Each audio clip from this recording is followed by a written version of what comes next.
chemicaling, killing all the mould with chemicals hasn't worked. I didn't think it would. What definitely is working is natural wood. When I built all this infrastructure, I did consider using plywood, but it was very expensive, so hence I went for the MDF. I guess buy cheap, buy twice. One benefit that's going to come out of this is that I'll make everything lighter with thinner plywood, and plywood is generally lighter. But before I get started, I want to show you something in the grow room. I'm making a full video on germinating, propagating, growing sunflowers. I just got these sunflower seeds out of the tub of bird feed mix, and what's astonishing me is I germinated them, or I sowed them on the 18th of February. It's now the 21st, and check it out, there's just so much growth in them. Absolutely astonishing.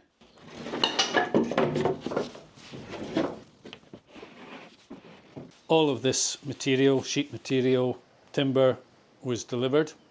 When I first came to Ireland, nothing was delivered. If you lived in rural Ireland, in the country, then you really had to have a trailer and a car with a hitch so you could go and collect it yourself.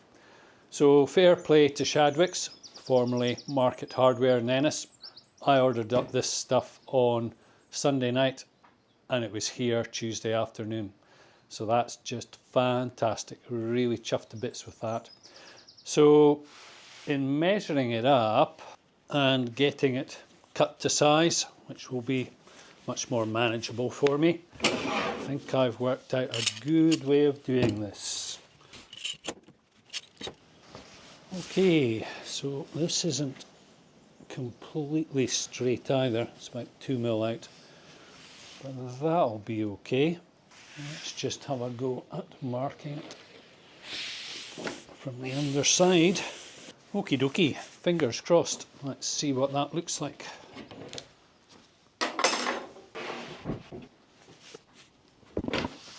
Okay, well, that looks to have worked out really well.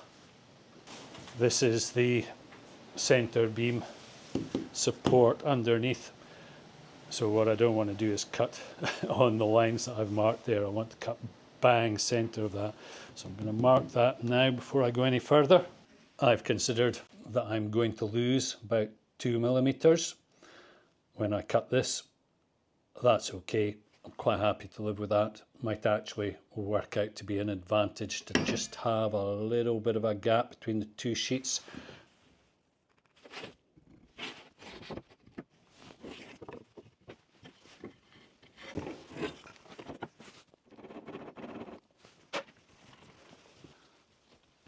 I'm just going to cut this by eye.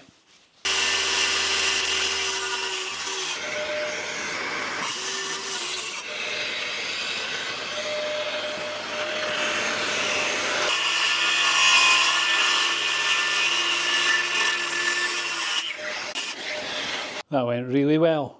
I'm really pleased. All of the sheets are cut up, and the next thing I want to do before I start taking the power tools off their plinths is replace the MDF here. So I'll use the offcuts of plywood and I'll run them through the table saw.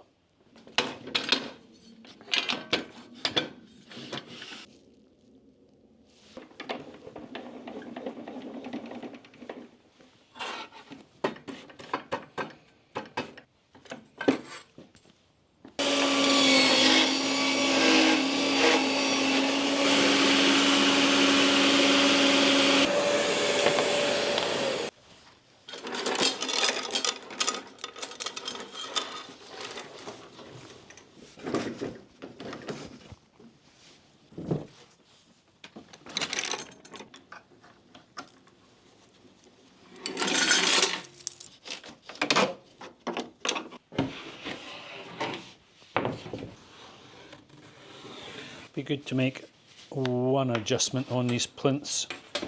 There was a little bit of a gap on this side. Just sort that out.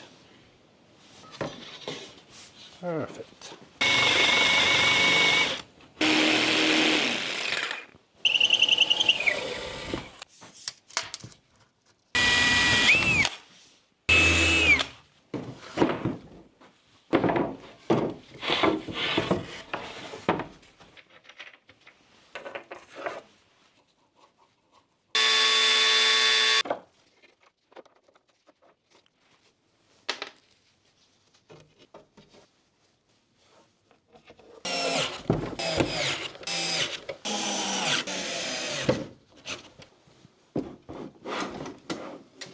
good progress. Got the plinth on the tabletop saw. Everything's cut to size. I wanted the miter saw to cut these bits to length, and I've set that all up for tomorrow, but that's enough for today.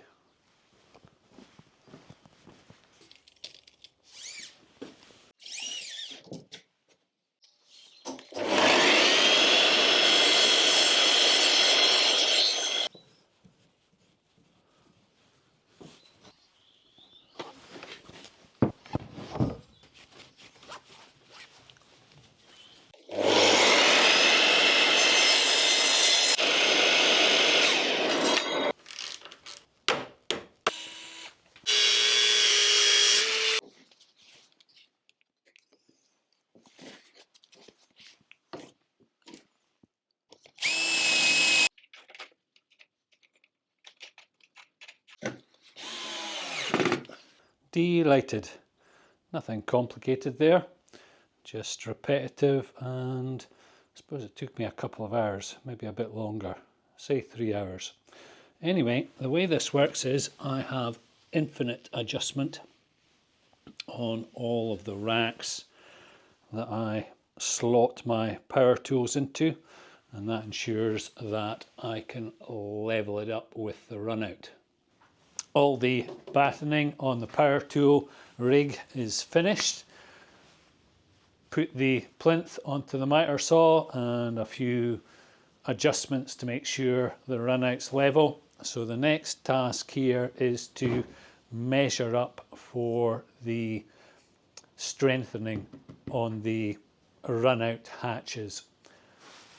To be honest, I'd probably get away without it. I'm considering it now. I'll consider it and I'll be back. I'll go ahead with strengthening it.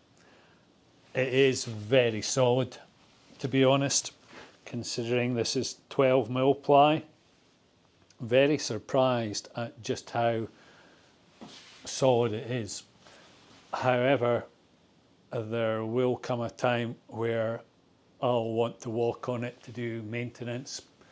I need to fill in the plasterboard for where the loft ladder was, so I'll go along with plan A, which was to put battening underneath it, and I'll put the battening in such a way that it will locate the hatches. So I'll crack on with that now. The small gap that I spoke about, that's worked out well, and I'm just going to use the same method for measuring out where the battening needs to go. In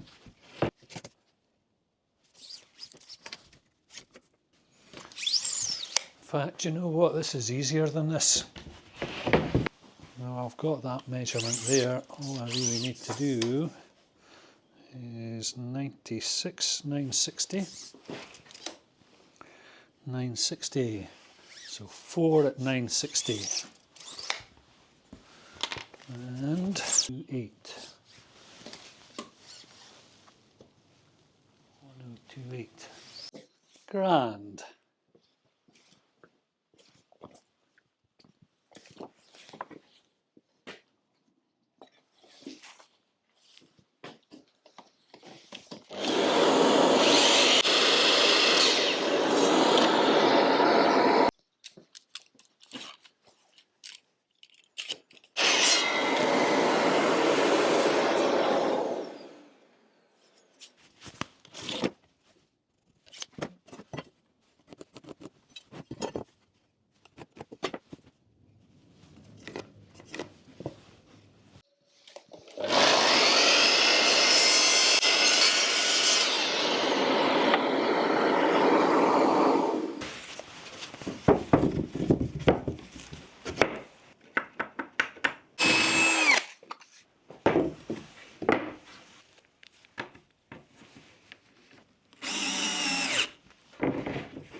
It's turned a lot colder in the last few days, and I have thought about it, but I still want to glue these battens on to give it that little bit more rigidity. So I left this to dry, the glue to dry overnight. Still not dry, probably take a couple of days in these temperatures, but I need this area to move the tools onto to do the next one, etc. So I'll just crack on with finishing off this, and then we can get on with the next stage of this refurbishment. A slight change to the procedure here. I'm going to put the glue on first, and that'll save me one operation, and also it's much easier. So this will be faster, not just for this particular part, but also for the next stage of this wee project. One final thing to finish off the run out and these hatches is just to put a chamfer along the edges, so that if I'm running material through the tabletop saw or the planer, if it dips down at all, it doesn't just catch on a flat vertical edge. It hits a chamfer and deflects upwards.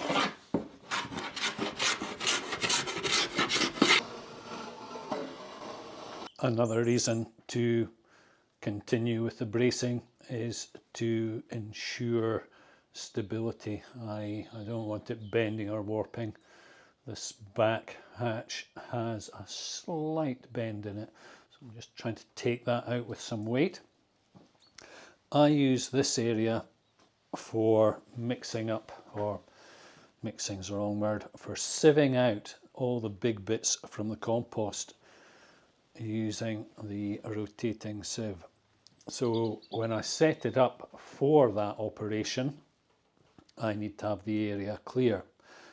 However, when I go to pack my orders, this is for my tree business, then I have a table which comes out here, which you'll have seen in other videos, and also another table at a lower level here. And they've worked out well, though it's a bit clunky the way if I had to remove the table here, I had to remove it completely. I couldn't just fold it down. So I'm going to sort that out by being able to fold it up. And also with the MDF, it was heavy, and that was a fair chunk of weight that had to sag down there. So it'd be great. The plywood is definitely a lot lighter. The other issue that I had was I thought I was being clever to start with when I utilised an old camera tripod so that I could have extendable, adjustable legs. Though it's a bit clunky and awkward, and I think I've come up with a better, easier solution. So this used to fit in like this, and what I want to do is fit it in like this, so that when I turn it, then it will fold up. I think all I'm going to do is just screw it on like that. I think that'll be good enough.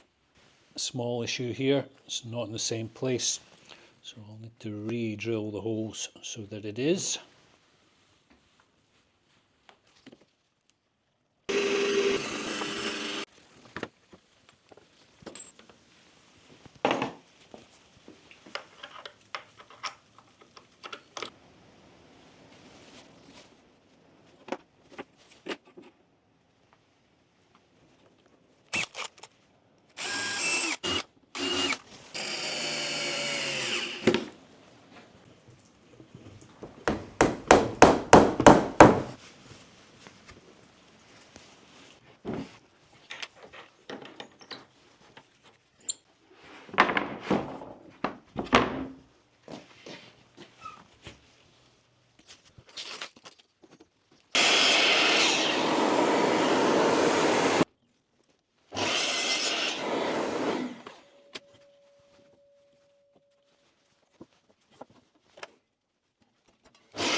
a huge improvement. I'm confident I won't see any more blue mould. The only place I could find it was on the MDF. So that's a shout out to natural wood products. In this instance, light is better. It's much more manageable moving the hatches, lifting the hatches on my run out. And when this was MDF, there's just no way I'd have lifted that so easily, one-handed. And to put the legs in, it was a case of getting my shoulder underneath it, playing around. And now with this new design, it's just easy. Might not be as elegant, or it might not be as fancy as the extendable legs, but good design doesn't have to be fancy, it just needs to be functional. The tabletop saw is a tight fit when it's lowered down into its stowed position, and it might not seem like a great deal, but there's 12mm difference now. The MDF was 18mm, so that's 6mm either side, and that does make a slight difference. In fact, it makes a significant difference when I'm lowering the tabletop saw down from its mounted position. Previously, when I wanted to move the lower table out of the way, I had to remove it completely, and that could be a real mission, especially if the tabletop saw was in its operational position, because the thumb turns weren't easily accessible. So now it's just effortless, so easy. There'll be no more groaning when it comes time to sieve a batch of compost. Thanks a mil for watching. Good luck.